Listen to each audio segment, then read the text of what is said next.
नमस्कार,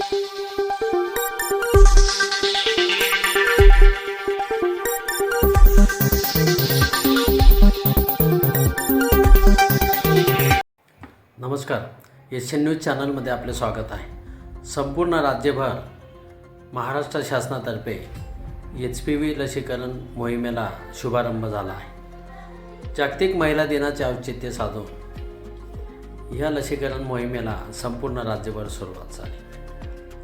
प्रारंभी अनेकांनी या लसीकरणासंदर्भात गैरसमज पसरवले होते, मात्र या लसीकरणाचे फायदे आणि येणाऱ्या काळामध्ये ही लस का गरजेची आहे या संदर्भात शासनातर्फे वेगवेगळ्या भागामध्ये जनजागृती करण्यात आली। HPV लसीकरणामुळे किशोरवयीन मुलींमध्ये बहुतेक HPV कर्करोग आणि जननेंद्रियाच्या चाचण्यांना कारणीभूत असलेल्या HPV प्रकारांचे संक्रमण 88% कमी झाले आहे।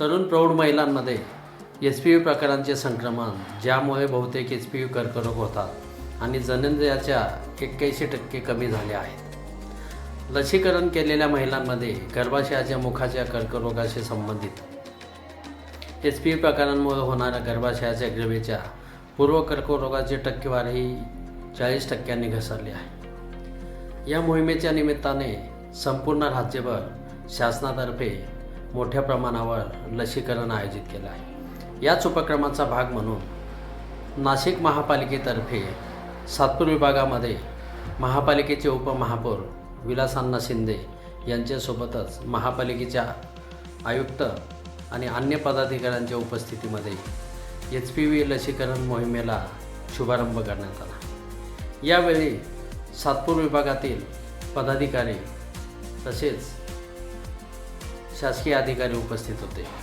एशियन न्यूजसाठी प्रतिनिधी सविता सावळे, सातपूर। धन्यवाद। नाशिक महानगरपालिकेच्या वतीने या ठिकाणी व्यासपीठावर उपस्थित सर्व नाशिक महानगरपालिकेचे आमचे वैद्यकीय विभागाचे सगळे पदाधिकारी प्रमुख जास्त प्रसार करायची जबाबदारी आपली आहे आणि जे मुली इथे आहे मॅक्सिमम तुम्ही पण हे वॅक्सिनची वापर करा आणि तुमचे जे सहेली आहे त्यांना पण सांगा, कारण सगळ्यांनी वॅक्सिनेशन केलं तर आम्ही हे एक व्हायरस म्हणून होते, तर हे व्हायरसच्या विरुद्ध एक युद्ध करण्यासाठी फक्त आम्ही